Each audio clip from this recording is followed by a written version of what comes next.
América para los americanos es la frase que sintetiza la llamada doctrina Monroe, planteamiento político estadounidense pronunciado por primera vez hace unos 200 años y que Donald Trump abrazó con entusiasmo desde que se lo contaron y que usa en las relaciones de Estados Unidos con los restantes países americanos, incluyendo su intención de apoderarse de Groenlandia y hasta la idea de anexarse Canadá. Tan importante se ha vuelto la doctrina Monroe en el discurso de Trump que hace unos meses el New York Post llamó doctrina Donroe, obviamente mezclando Donald con Monroe, a la particular interpretación que ha hecho Trump de dicha doctrina. Aún más, el propio presidente estadounidense, luego de su intervención en Venezuela, alegó que había rescatado del olvido, según él, a la dichosa doctrina, a la que alega haber superado y mejorado con su propio abordaje, e incluso asumió con orgullo el nombre doctrina Donroe puesto por la prensa. La doctrina Monroe apareció originalmente hacia finales de 1823 en un discurso del presidente James Monroe al Congreso de Estados Unidos, discurso en el que él expuso los 3 principios fundamentales de la doctrina. Primero, que ninguna potencia europea podría establecer nuevas colonias en el continente americano. Segundo, que Estados Unidos se abstendría de interferir en los asuntos europeos, pero que también Europa se abstendría de interferir en los asuntos americanos. Y tercero, que cualquier interferencia europea en América sería considerada un acto hostil contra Estados Unidos. De ahí la frase América para los americanos. Había un cierto detalle adicional. Según la doctrina, Monroe reconocía el estatus legítimo de las colonias europeas que todavía existían en América, de modo que aseguró que Estados Unidos no interferiría con ellas. O sea, la doctrina era dirigida contra el establecimiento de nuevas colonias europeas o contra la simple interferencia europea en asuntos americanos que no tuvieran relación con sus colonias existentes. Así planteada, parecería que la doctrina Monroe fue una declaración de solidaridad para con los vecinos americanos de Estados Unidos. Sin embargo, cuando se la examina con atención, resalta el hecho de que Estados Unidos está asumiendo que el continente es suyo. Si no fuera así, no consideraría como una amenaza a su seguridad el que una potencia europea interfiriera en los asuntos de otros países americanos. O sea, en el fondo, la doctrina Monroe fue una primera afirmación de una supuesta superioridad estadounidense con respecto a los demás países del continente. Como fuera, en un principio la doctrina fue ignorada. De hecho, no fue conocida como doctrina Monroe hasta unos 30 años después de su formulación. Y es lógico, en 1823 Estados Unidos no era importante, no tenía una fuerza naval, tenía apenas unos 40 años de haber finalizado su guerra de independencia y en realidad dependía de su colaboración con Gran Bretaña para tener la seguridad de no ser atacado.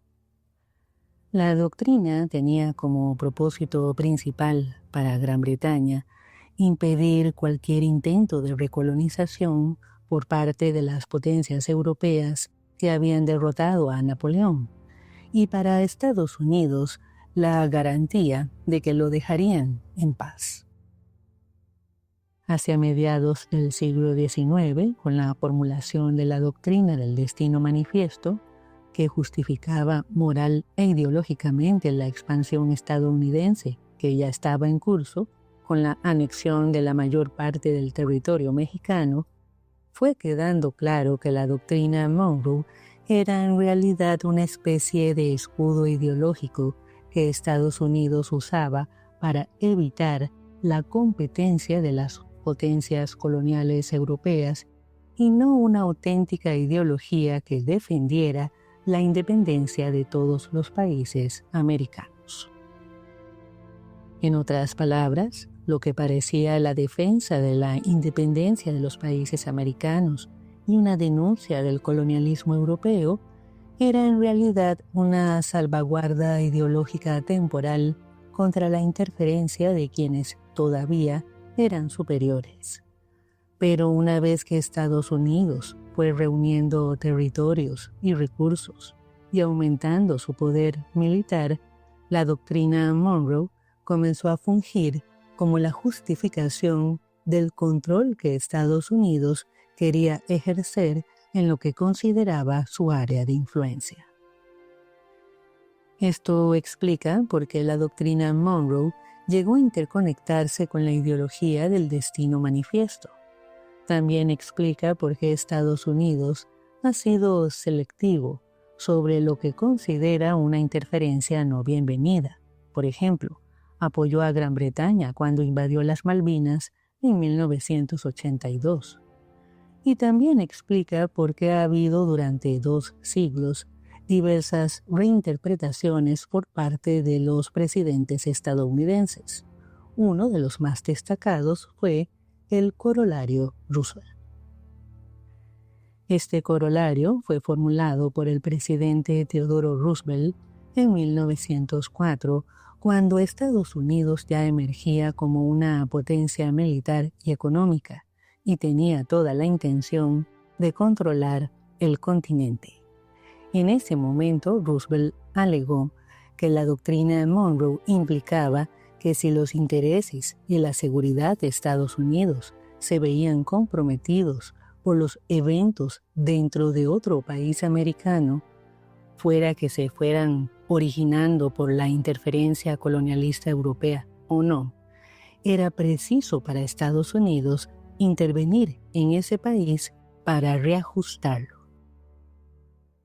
Esta reinterpretación de la doctrina Monroe llegó a ser conocida como la política del Gran Garrote y resumía la nueva línea de aplicación de América para los americanos, entendiéndose América como el continente y americanos como los estadounidenses.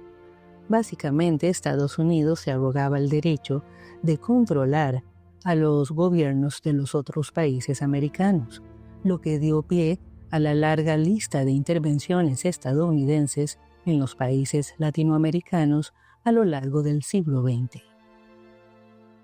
Por supuesto que hubo periodos de más tranquilidad, en los que parecía que la doctrina Monroe y la política del Gran Garrote habían cedido espacio a una mayor cooperación entre Estados Unidos y los otros países americanos. Pero en realidad nunca se fueron.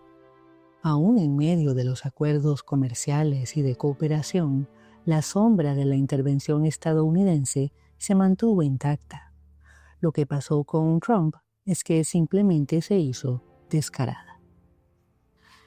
Entonces, lo que Trump cree que es una superación de la vieja doctrina Monroe, en realidad es una reformulación de la misma idea que ya tenían hace 200 años, que fue enfatizada hace unos 100 y que nunca dejó de ser esencial para definir la política exterior de Estados Unidos con respecto a los otros países americanos.